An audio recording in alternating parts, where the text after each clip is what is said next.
ज्ञान गंगा परिवार के समस्त श्रोताओं को, पाठकों को रंगों के त्योहार होली की शुभ कामनाएं।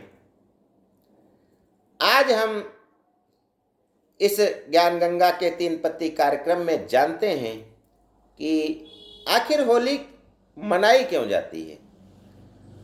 तो इस संबंध में जब हम देखते हैं, पुराणों का अध्ययन करते हैं, तो यह बात सामने आती है कि कश्यप ऋषि और अदिति उनकी पत्नी थी, उनसे 12 आदित्य पैदा होते हैं जो देवता कहलाते हैं। इंद्र इन्हीं में से थे, वो स्वर्ग का राज ले लेते हैं। और कश्यप ऋषि की जो दूसरी पत्नी दिति होती हैं, उनसे 2 पुत्र पैदा होते हैं, हिरण्यकश्यप और हिरण्याक्ष। दोनों भाई महाबलशाली होते हैं और उन्होंने अपनी बल के कारण, अपनी शक्ति के कारण देवताओं को पराजित कर दिया है, स्वर्ग से भगा दिया है सबको। और ये जो हिरण्याक्ष है, वो पृथ्वी को पाताल लोक में ले जाकर के छिपा देता है। तब भगवान विष्णु वराह अवतार लेते हैं और धरती को मुक्त कराते हैं। इसके उपरांत हिरण्याक्ष को तो मार देते हैं, लेकिन हिरण्यकश्यप जो बच जाता है, वह सोचता है कि हम अब और शक्ति अर्जित करके भगवान विष्णु को पराजित करेंगे। वह तपस्या करने के लिए गंधमादन पर्वत पर चला जाता है। इधर जब वह चला जाता है तो इंद्र आदि जो देवता हैं, वे उसके महल पर धावा बोल देते हैं, लड़ाई होती है और बहुत से राक्षस मारे जाते हैं, कुछ भाग जाते हैं, छिप जाते हैं इधर उधर। केवल एक बचती है, जो हिरण्यकश्यप की पत्नी कयाधु नाम था उसका। वह गर्भवती होती है। इंद्र सोचते हैं कि इसके गर्भ में भी जो है दैत्य पल रहा है, जो हमको फिर परेशान करेगा, हमारा सिंहासन छीन लेगा। इसलिए वो उसको मारने के लिए अपने साथ अपहरण करके ले जा रहे हैं स्वर्गलोक की ओर। तभी रास्ते में नारद जी मिल जाते हैं, जो जब नारद जी को वह देखती है, जो हिरण्यकश्यप की पत्नी कयाधु थी, तो वह चिल्लाने लगती है। उधर नारद जी नारायण नारायण करते इंद्र भगवान से मिलते हैं और पूछते हैं कि इस महिला को आप बंदी बना करके क्यों लिए जा रहे हैं। इंद्र कहते हैं, इसके गर्भ में दैत्य पल रहा है, तो मैं इसको जीवित नहीं छोड़ूंगा। तब उनको नारद जी समझाते हैं कि यह तो आपकी शान के विपरीत है, प्रकृति के नियमों के विपरीत है कि कोई मृत्यु लोक से किसी को आप जीवित स्वर्ग लिए जा रहे हैं। तो ऐसा करिए, इसको हमें सौंप दीजिए। और नारद जी कहते हैं कि मैं आश्रम में इसको सत्ज्ञान दूंगा, भगवान विष्णु के अवतारों की कथा सुनाऊंगा, या इसको धार्मिक बना दूंगा। इंद्र हिरण्यकश्यप की पत्नी कयाधु को नारद जी को सौंप देते हैं। नारद जी उसे आश्रम में ले जाकर के अच्छे ढंग से पढ़ाई लिखाई करवाते हैं, भगवान विष्णु की पूजा करना सिखाते हैं। फलता गर्भ में पल रहा बालक भी यह सब सीख जाता है और वह जब पैदा होता है तो भगवान विष्णु का नाम जपने लगता है। उधर हिरण्यकश्यप ने कठोर तपस्या कर ली है, ब्रह्मा जी प्रसन्न हो गए हैं और ब्रह्मा जी ने जब वर मांगने को कहा तो हिरण्यकश्यप कहता है कि मुझे अमर बना दीजिए। ब्रह्मा जी कहते हैं ऐसा संभव नहीं है, जो पैदा हुआ है मृत्युलोक में वह तो मरेगा ही, आप और कोई वर मांग लीजिए। तब हिरण्यकश्यप ने उनसे जो वर मांगा वह यह वर मांगा कि मैं न रात में मरूं, न मैं दिन में मरूं, न किसी अस्त्र से मरूं, न शस्त्र से मरूं, न आदमी न मुझे कोई आदमी मार सके, न कोई औरत मार सके, न कोई राक्षस मार सके, न घर में मरूं न बाहर मरूं, यह वरदान दे दीजिए। ब्रह्मा जी ने कहा तथास्तु, हो गया वरदान। यह जब वह वरदान पा जाता है तब वह सारे संसार को उत्पीड़ित करने लगता है, परेशान करने लगता है, विष्णु भक्तों को मारने लगता है और अपनी पूजा कराने के लिए सारी प्रजा को बाध्य कर देता है कि मैं ही भगवान हूँ। हिरण्यकश्यप कहता है मैं ही भगवान हूँ। तभी जो उसकी रानी जो थी कयाधु, अपने पुत्र प्रहलाद, जो प्रहलाद गर्भ में था वो पुत्र प्रहलाद होता है, उसके सहित महल में आ जाती है।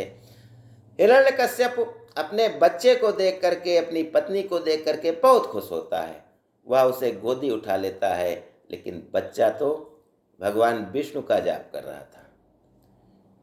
अब हिरण्यकश्यप क्रोधित हो जाता है कि सारी प्रजा सब कोई जब हमारी पूजा कर रहा है, हमें भगवान मान रहा है, तो ये मेरा ही बालक विधर्मी कैसे हो गया।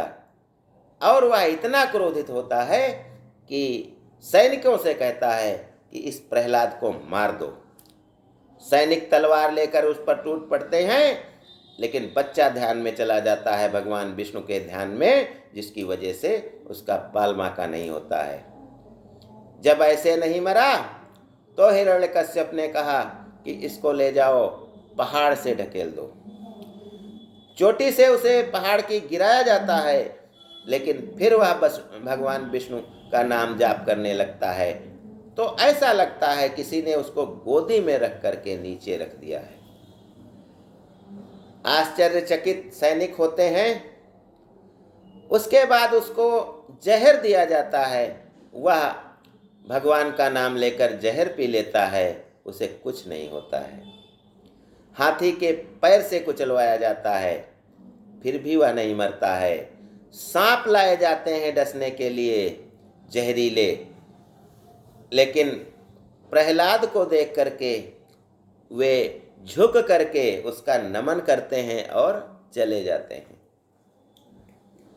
जब किसी भी प्रकार से नहीं मरा तो उसके हाथ पैर बांध करके समुद्र में फेंक दिया जाता है, लेकिन समुद्र देव भी उसको डुबोते नहीं हैं और किनारे ला करके उसको रख देते हैं। वह फिर महल में आ जाता है। अब हिरण्यकश्यप ने देखा कि यह तो मरता ही नहीं है, और जब तक यह मरेगा नहीं तब तक मैं संपूर्ण भगवान नहीं बन पाऊंगा, क्योंकि हमारा ही अंश विरोधी विचारधारा का है, यह शत्रुओं से मिला हुआ है। तो अब इसको मारने के लिए वह सोचने लगता है कि क्या उपाय करें। तब तक उसकी बहन आ जाती है, जिसका नाम था होलिका। होलिका आती है, कहती है बहन के रहते भाई को परेशान होने की कोई ज़रूरत नहीं है। मुझे ब्रह्मा जी ने वरदान दिया है कि अग्नि में मैं नहीं जलूंगी। तो ऐसा करते हैं, एक चिता सजाई जाए मैदान में, और मैं अग्नि से जलूंगी ही नहीं, इसलिए प्रहलाद को कस करके पकड़ के बैठ जाऊंगी अग्नि में, यह जल जाएगा और मैं नहीं जलूंगी। ऐसा वह बताती है। हिरण्यकश्यप इससे बहुत खुश होता है। तुरंत चिता सजाई जाती है और उसकी बहन होलिका प्रहलाद को लेकर उसमें प्रवेश करती है। वह पकड़े हुए है, आग लगा दी जाती है। लेकिन होता क्या है, होलिका को ताप महसूस होता है, वह जलने वाली होती है। तो वह चिल्लाती है कि मेरे साथ धोखा हुआ है, ब्रह्मा जी ने मुझे गलत शाप दे दिया है। ब्रह्मा जी सामने प्रकट होते हैं और कहते हैं कि मैंने कोई गलत शाप नहीं गलत वरदान नहीं दिया था।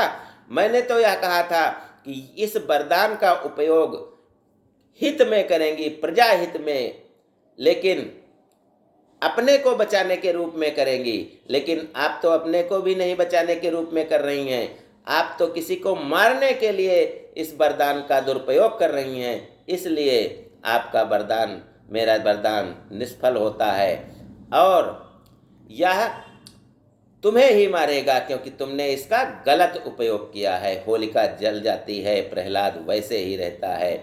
इसीलिए होली में एक पेड़ जो अरण्य का लगाया जाता है, वह बाद में उसमें से निकाल लिया जाता है, सारी होलिका जल जाती है। वहाँ की जो आग की राख है, वह पहले हम घरों में लाते थे और वर्ष भर उसी आग से घर के सारे काम, खाना बनाना या कुछ करना हो, उसी आग से करते थे और उसको अनवरत साल भर तक, हम वर्ष भर तक जीवित रहते थे। जब कभी बुझ जाती थी तो हम पड़ोस के यहाँ से मांग लाते थे, क्योंकि वह होलिका की ही आग थी। तो इसकी खुशी में, प्रहलाद के बचने की खुशी में, होलिका के जलने की खुशी में, धर्म पर धर्म की विजय होती है, अधर्म का नाश होता है, इसलिए हम होली का त्यौहार मनाते हैं। दूसरी बात यह है कि भगवान श्री कृष्ण को लोग काला काला कह करके बुलाते थे, तो उन्होंने एक दिन सभी के रंग लगा दिए। अब पहचानना ही मुश्किल हो गया कि कौन कौन है, और सबको एक सूत्र में बांध दिया। तो जब हम रंग लगाते हैं, रंग क्यों लगाए जाते हैं? रंग इसलिए लगाए जाते हैं कि हम में कोई भेदभाव और ऊंच नीच की भावना न रहे और हम सबसे मिले, भले हमारा दुश्मन हो उसको भी हम प्रेम से गले मिलते हैं। ये मानवता का इतिहास है और हमारी संस्कृति और परंपरा से जुड़ी हुई कहानी है। और होली बहुत बड़ा त्यौहार होती है। हम